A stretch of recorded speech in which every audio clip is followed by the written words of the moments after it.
Sou formado em Direito, mas tenho um pé na filosofia, ainda bem. Eu fui colocado nesta mesa não para falar dos aspectos jurídicos ou políticos, mas para falar de algumas questões filosóficas ligadas ao direito à verdade.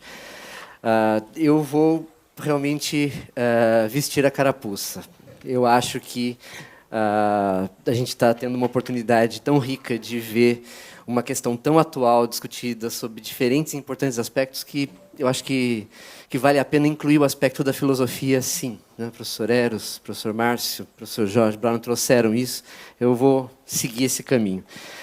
E aí, falando de filosofia, eu acho que talvez um ponto muito simples, mas muito esclarecedor sobre o que a gente poderia entender aqui por filosofia é a ideia de discussão e crítica dos pressupostos. Eu acho que, se nós estamos falando de direito à verdade, de verdade e direito, o filosófico da história seria os pressupostos dessa relação. Né? Que pressupostos a gente está levando em consideração e como a gente poderia discutir e criticar esses pressupostos. Né? Bom, não vou dar, nem tenho condições de dar nenhuma doutrina sobre isso, nenhuma aula sobre isso, mas para o pessoal da filosofia, em geral, quando se fala em pressupostos, né, da discussão sobre verdade, o que aparece, até mesmo em termos históricos, são aquelas três divisões. Né? No pensamento clássico, o pressuposto da questão da verdade era um. No pensamento moderno, o pressuposto da questão da verdade era outro, e no mundo contemporâneo, o pressuposto mudou de novo. Em geral, é isso que se coloca. Né? No que diz respeito ao mundo clássico, o professor Tércio lembrou muito bem ontem, é a questão do desvelamento. Quando se fala em pressuposto da questão da verdade, o que se discute mesmo é o que são coisas verdadeiras e como as coisas verdadeiras se apresentam para nós, homens. Né? É isso, em geral, que se discute. A principal questão é a questão da coisa verdadeira. No mundo moderno, com todas as transições, todas as mudanças, isso se altera e a gente não se preocupa mais com a coisa verdadeira. O homem está no centro e aí o principal é discutir como o homem pensa a verdade e como é possível ter ideias verdadeiras. A questão do método é a questão da ideia. Né? Isso é uma passagem absolutamente fundamental, porque, como o professor Tércio lembrou, é aí que começa o subjetivismo. Né? E isso está muito claramente, já que as referências estão sendo literárias aqui, isso está muito claramente no Hamlet. Né? Na peça do Shakespeare, em que você tem uma busca por justiça, né? Que é uma busca por vingança também. No final, como em geral ocorre na tragédia, morre quase todo mundo. Né? Na comédia, as pessoas se casam e na tragédia todo mundo morre. É isso que acontece. E no Hamlet, quando todo mundo morre, não morre todo mundo. O Fortinbras está chegando, o outro rei, acho que o rei da Noruega está chegando, o Horácio está ali de testemunha, e aí o Hamlet, antes de morrer e dizer a famosa frase, o resto é silêncio, ele pede para o Horácio para prestar bastante atenção no que está acontecendo, porque ele terá que relatar aquilo para os outros e garantir como as coisas foram. Essa é uma preocupação tipicamente moderna. Há um subjetivismo da verdade aí que começa a sugerir a importância de um terceiro, a importância de uma testemunha para que a verdade se manifeste. O mundo contemporâneo é o pós-Hamlet. Né? A peça termina quando o Hamlet morre, chega o Fortinbras e tem a testemunha para contar para o Fortinbras o que aconteceu. Mas não tem ele contando, ele não conta. O que vem depois, o testemunho, o processo de restabelecimento da política naquele contexto, isso não aparece e essa é a nossa questão. A questão contemporânea é muito a questão do discurso verdadeiro, de como a verdade pode ser considerada um atributo dos discursos. E aí, nesse contexto filosófico, em que o pressuposto da verdade passa a ser a questão do discurso, e por isso mesmo a testemunha fica absolutamente essencial, aí é difícil separar ontologia de ética. Né? Nesse contexto, em que verdade é um atributo do discurso, de um para outro, um atributo de uma relação humana, é muito difícil separar a questão da verdade da questão da ética. Parece até que a questão da verdade é mesmo uma questão ética. O professor Márcio muito bem lembrou do cinema, lembrou do filme do Kurosawa, absolutamente excepcional, Rashomon. Né? Não é o único grande filme sobre a questão da verdade. Eu acho que também o filme do Romer, Pauline na Praia, em que fica se discutindo, afinal, o que foi visto pela janela, ela estava ou não estava traindo? né? A questão do boato. Esse filme do Henrique Romer, Paulinho na Praia, é também um grande filme sobre a verdade. Aqui no Brasil, a gente tem um filme excepcionalíssimo e contemporaníssimo, super contemporâneo, sobre a questão da verdade do testemunho, que é O Jogo de Cena, do Eduardo Coutinho, que é um documentário com testemunhos que podem ser fictícios ou não. Só que nesse jogo de cena dos testemunhos, o Coutinho teve o detalhe de transformar os testemunhos em entrevistas. Você vê não apenas as pessoas contando, mas você escuta ele perguntando, você vê que tem alguém por trás ali fazendo a relação. E ele também fez questão que fossem apenas mulheres. Não há testemunhos de homens, há apenas testemunhos de mulheres para ficar claro que era uma relação com o outro. A gente assiste o filme e se pergunta, mas afinal, o relato da Andréa Beltrão é dela? Ela está contando uma história do filho dela? Ou é uma outra pessoa? Ela está interpretando uma outra pessoa. A gente não sabe até um certo ponto do filme. E essa é uma questão que fica. Não é verdadeiro. Mas por trás está ali a questão do outro. Está ali a questão de como é que a gente se relaciona com o outro, né? E na parte do filme em que, desculpem estragar, a Andréa diz, eu estava interpretando, né? Eu estava interpretando o testemunho da verdadeira mulher. Ela diz, como é difícil se colocar no lugar do outro, né? Ela, a verdadeira mãe, tinha uma postura tão estoica contando a morte do filho, mas eu não consigo. Todas as vezes em que eu chego na parte em que eu conto a história da morte do filho, eu me coloco no lugar dela e eu, que sou eu choro. Eu até pensei, será que ele vai parar a câmera? Será que... Porque eu não estou fazendo exatamente como ela fez, né? Eu não consigo reproduzir. Será que ele vai parar a câmera? Mas ele não parou e eu continuei. E aí eu dei a minha saída. Essa é a questão da verdade hoje? Eu acho que sim. Acho que é a questão da ética, a questão do discurso e a questão de como a gente se relaciona com o outro, né? O que foi visto, como relatar isso para o outro, quem são o eu e o outro. E aí, se esses são os pressupostos filosóficos da discussão da verdade, acho que eu gostaria de fazer 3 perguntas. Como comentador, eu não gostaria de fazer algo diferente. Eu quero provocar uma dúvida, não no sentido meramente retórico, mas porque eu realmente me sinto angustiado com isso. É um momento de testemunho meu também, né? Partindo desses pressupostos filosóficos que estão por trás da questão da verdade hoje, né? Discurso e o vínculo intrínseco entre verdade e ética, como se relacionar com o outro. Bom, primeira coisa, nas excelentes falas, professor Eros, professor Márcio, em termos filosóficos, né? O modo de articular tudo isso, discurso e relação com o outro, é o perspectivismo, então?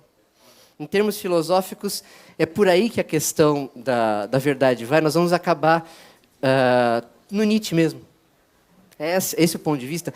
E aí, se esse é o ponto de vista, a questão fundamental do que a gente está discutindo aqui é o enfoque, é o ponto de vista, né? As questões chaves para a gente discutir a verdade não são exatamente coisas verdadeiras, ideias verdadeiras. É uma questão de discurso, mas do discurso o quê do discurso que vai apontar para a verdade? É o ponto de vista? É o enfoque que vai determinar, afinal, o que é a verdade e o que não é? É a imagem. Nós estamos discutindo imagens verdadeiras. Então, a teoria da verdade hoje seria uma teoria dos enfoques e uma teoria das imagens. O Oliver Wendell Holmes, muito bem lembrado pelo professor George Brown, tem essa intuição, né? Como bom pragmático, ele, além de ter aquela famosa frase do direito não é lógica, o direito é experiência, o Holmes também tem, como pragmático, no mesmo texto, né, sobre a vida do direito, ele fala que, para compreender o direito, é um texto para os alunos, né, de Harvard, ele diz, se você quer entender o que é mesmo o direito, e a gente poderia substituir o mesmo por verdadeiro, né, o que é o direito de verdade, estudantes, se coloquem no ponto de vista do homem mau. Se coloquem no ponto de vista do Badman, que no contexto do Holmes era mais que o homem mau, né? Era o fora da lei. O Badman era como daqueles de filme de faroeste, né? O fora da lei, The Day of the Badman. Esse era o fora da lei. Então, não basta simplesmente apontar certas características do fenômeno jurídico, judicial, ligado a fatos, mas o principal é que você se coloque num certo ponto de vista, porque há pontos de vista melhores do que outros para se perceber a verdade. No caso do Holmes, para perceber que o tribunal é importante, para perceber que os fatos são importantes, não vai se colocar do lado do bom moço. E nem do ponto de vista do juiz. O negócio é se colocar do ponto de vista de quem está fora da lei. Para entender direito penal, o melhor ponto de vista é o ponto de vista do criminoso. O criminoso é que vai direto na questão de como ele vai ser julgado, quais são os fatos que são relevantes. Não é outro ponto de vista melhor. O melhor ponto de vista é esse, do fora da lei. Então tudo é uma questão de perspectiva e de imagem. E existem pontos de vista melhores do que outros? Essa é a minha primeira questão. Por outro lado, minha segunda questão.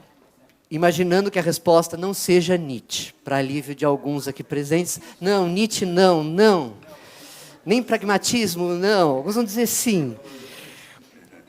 Vamos uma coisa mais leve, mais comum, que todo mundo gosta, é mais antigo também, tem mais popularidade. Ceticismo. A saída não é o perspectivismo nietzschiano, a saída é aquilo que já vem desde os gregos, ser cético. Né? Não dá para afirmar e nem deixar de afirmar. Então, vamos suspender o juízo. Essa é a saída filosófica, então, ser cético. Quando o professor Eros fala num certo positivismo, eu penso num certo ceticismo. Mas aí, me lembro, claro, não esqueço até hoje, de aulas que tive o professor Eros lá em 95, numa matéria de direito econômico, em que havia direito econômico, mas graças ao professor Eros, havia muito mais do que direito econômico. Havia comunidade criada pelo professor Eros, que estava escrevendo um livro chamado Direito Posto e Pressuposto. E ele diz, gente, estou escrevendo o livro, a editora quer que eu entregue, mas eu queria discutir antes com vocês o livro. Então, eu estou aqui, estou deixando um disquete com vocês. Vocês imprimam aí o texto e depois, nas aulas, eu venho aqui para discutir o texto com vocês, alunos. A turma ficou chocada. Um professor da São Francisco que quer discutir com os alunos e que está distribuindo o texto antes dele ser publicado. A gente foi discutir, foi a primeira vez que eu li o Dworkin. Foi a primeira vez que eu tive a possibilidade de discutir a questão justamente da interpretação, dos pressupostos da interpretação, da pré-compreensão, dos princípios. Foi lá, professor. E aí eu me lembro também, claro, que o Dworkin é um inimigo dos céticos. Essa coisa de ter céticos internos no campo do direito, ele mesmo desfaz com qualquer filósofo. Ele diz, não, essa coisa de que não dá para afirmar nem sim, nem não, o negócio é suspender o juízo, isso já é uma afirmação. Né? Então, o cético tem uma contradição performativa. Quando ele fala, olha, vamos deixar a questão da verdade de lado, isso é uma verdade. Né? Então, não dá para levar a sério os céticos, ainda mais no campo do direito, ainda mais no momento em que a gente relaciona tanto verdade com justiça. Né? Então, será que dá para ser cético? Será que a saída filosófica aqui, se não é o perspectivismo do Nietzsche, é o ceticismo, voltar ao ceticismo? Né? Essa é a minha segunda pergunta. E a minha última pergunta não é nem por um modelo nem por outro. Não estou tentando engavetar teorias, né? Engavetar, colocar numa gaveta, o que nós estamos discutindo aqui, a gaveta do perspectivismo, então colocar numa outra, a gaveta do ceticismo. Tentando sair dos rótulos e discutir o mundo em que a gente vive. Né? Ao falar em enfoque, ao falar em imagem, ao falar em descrença, né? A gente está falando da sociedade contemporânea, que é uma sociedade midiática, que é uma sociedade da imagem, que é uma sociedade do espetáculo, que é uma sociedade do divertimento, do hiperdivertimento. Né? Todo mundo adora coisas divertidas, precisamos nos divertir, precisamos ver coisas divertidas, precisamos encarar a vida de um modo mais positivo, né? E isso leva à ideia de diversão. Né? Uma das formas de diversão é a farsa. Né? Será que numa sociedade como a nossa, a combinação de ceticismo e perspectivismo não faz com que as pessoas acabem mitificando ou idolatrando a farsa? Será que a questão da verdade não leva a isso? Justamente de que hoje nós gostamos de farsa. Nós achamos que existem farsantes, as pessoas são farsantes, e o que nós queremos é mais farsa. Eu já vejo farsa de segunda a sexta. No final de semana, o que eu quero? Eu quero mais farsa. Né? Será que é isso? Mas será que aí, num contexto de farsa, vai dar para ter realmente a dimensão ética? Será que nós vamos conseguir fazer a ponte entre verdade e ética? Ou se tudo for farsesco, se não tiver um mínimo de compromisso, Será que aí a coisa não vai se perder de vez e aí nós vamos chegar na desordem, na anarquia, naquilo que as erinhas poderiam provocar? Essas são as minhas questões. Muito obrigado.